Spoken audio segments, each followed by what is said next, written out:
आज आपण सुका जवळा कांदा टोमॅटो बघतो आहोत। मालवणी पद्धतीत सुका जवळा कांदा टोमॅटोमध्ये कोकम टाकून परतला जातो। नुसता कांदा आणि कोकम, कोथिंबीर, आलं लसूण असं पण करतात किंवा कांदा टोमॅटो थोडं कोकम, कारण मच्छीला थोडासा एक उग्र वास असतो तर तो कोकमाने जातो म्हणून। सुका जवळा ज्यावेळी घ्याल तेव्हा त्याला चांगला आसडून घ्या, कारण तो वाळूवरती सुकवला जातो। बऱ्याचदा वाळू असते त्याच्यामध्ये, आणि आसडून घ्या, निवडून घ्या, दगड वगैरे असू नये, नाही आले पाहिजे दाताखाली।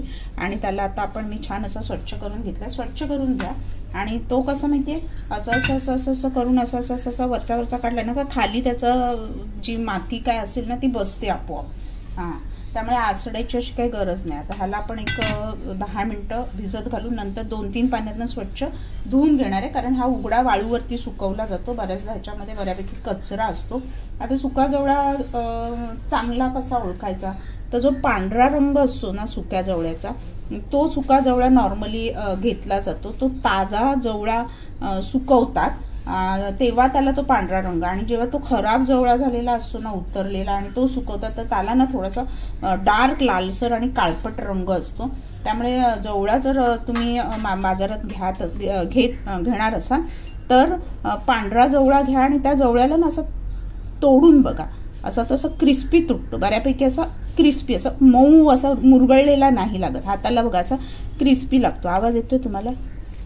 हां, तर तसा जवळा घ्या, म्हणजे तो फ्रेश जवळा आणि चांगलं ऊन दाखवलेला असतो जवळ्याला। आता हे आपण 10 मिनिटं भिजत घालायचं आहे, तोपर्यंत आपण बाकीची तयारी करतोय। कांदा टोमॅटो, आलं लसूण, हिरवी मिरची, कढीपत्ता छान असं सगळं बारीक चिरून घेणार आहोत।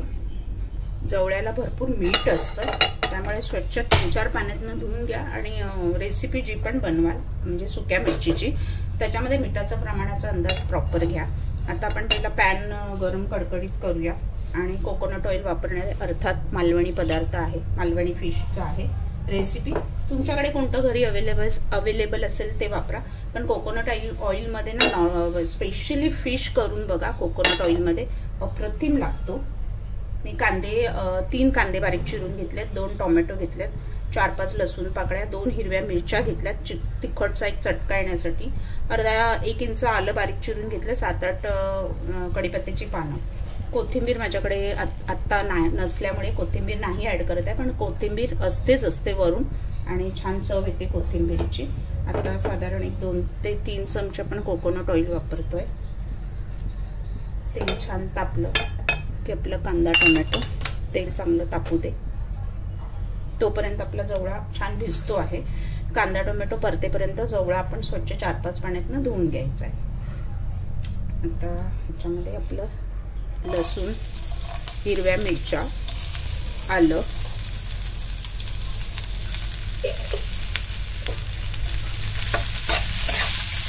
मोठ्या गॅसवरच मी परतून घेते आहे। थोडंसं परतलं। आता कढीपत्ता बारीक चिरून घेतला की त्याचा अरोमा पण येतो आणि खाताना तो काढून टाकला जात नाही, खाल्ला जातो। आता हे लालसर होईपर्यंत पहिला आपण परतून घेऊया आणि नंतर मग आपण टोमॅटो ॲड करायचा आहे।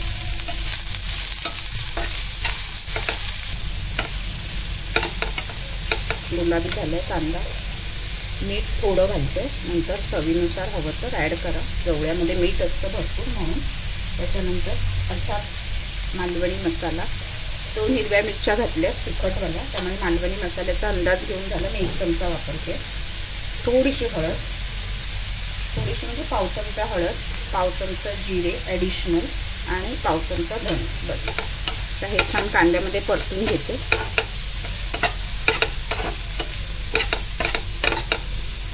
आणि त्याच्यामध्ये आता टोमॅटो छान शिजेपर्यंत परतून घेऊया। मीडियम टू हाय ठेवला आहे गॅस मी। नुसतं तोंडाला पाणी सुटलं असेल ना, अशा प्रकारे केला ना भाकरी आणि चपाती बरोबर, आहा मस्त। मालवण्यात फिश, नॉनव्हेज काही डिश घेतले ना, ताट घेतलं, फिश थाली, मटन चिकन थाली, तर हा बाजूला थोडासा देतातच टेस्टसाठी फ्रीमध्ये। मालवणी लोक खूप चांगली आहेत ना म्हणून। आता आपलं हे मीडियम टू हाय गॅसवरती ठेवलं आहे आणि जवळा मी मस्त 2-3 पाण्यातनं धुवून घेते स्वच्छ. जवळा बघा धुता नाही ना, फक्त दाखवतो मी. असा खूप चिरगळायचा नाही, नाजूक हाताने त्याला असा फक्त चोळायचा आणि अगदी नाजूक हाताने, खूप दाबायचं पण नाही. वरचा असा घेतला ना, खाली त्याचा गाळ बसतो बऱ्याचदा, मग तो गाळ फेकून द्यायचा, तो घ्यायचा नाही. हे पाणी गाळून मी दाखवते खाली बसलेला गाळ तुम्हाला. हा छान वर जेवढा तरंगतो ना, वरचा जेवढा घेता येईल तेवढा घ्या. बघा खाली हा असा गाळ बसतो, कचरा असतो, तो घेऊ नका. म्हणजे माती असते, वाळू जड असते आणि ती खाली बसते. मग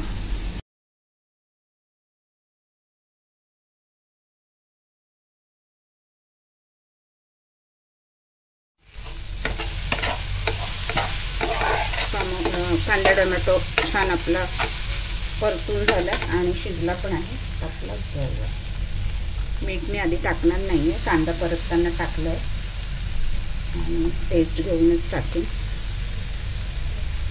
आणि सगळं छान मिक्स करून एक झाकण ठेवून आपण 2 ते 3 मिनटं वाफ काढायची. जवळा पटकन शिजतो. छान आपण एकजीव करून घेऊया.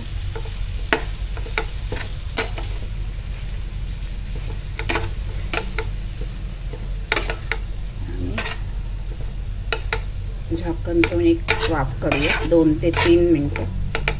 वरून कोथिंबीर गार्निशिंग माझ्याकडे आता नाही आहे म्हणून मी नाही वापरत आहे. असंच भाकरी बरोबर खाण्यासाठी.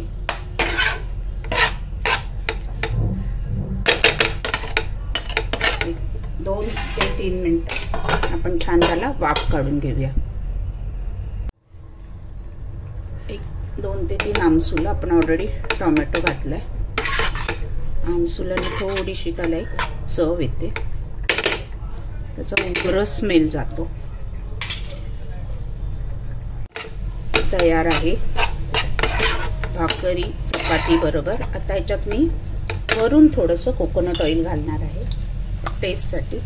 कोकणामध्ये कच्चं कोकोनट ऑइल वरनं घालतात पिठीत वगैरे आणि त्याची एक अप्रतिम चव येते. त्यामुळे फोडणी थोडं कमी घातलं होतं आणि वरनं घातलं आहे. आणि बघा त्याची अशी चकाकी छान आली आहे आणि एक अरोमा आला आहे खोबरेल तेलाचा. आता ह्याच्यामध्ये मी कोथिंबीर नाही आहे माझ्याकडे, तर कसुरी मेथी आहे, ती थोडीशी 1 चमचा वरनं, फक्त ऑप्शनल आहे, तुम्ही घालायची किंवा नाही ते टेस्टसाठी, पण छान लागते. घालून बघा आणि आपला रेडी आहे. खाऊन बघा, करून बघा.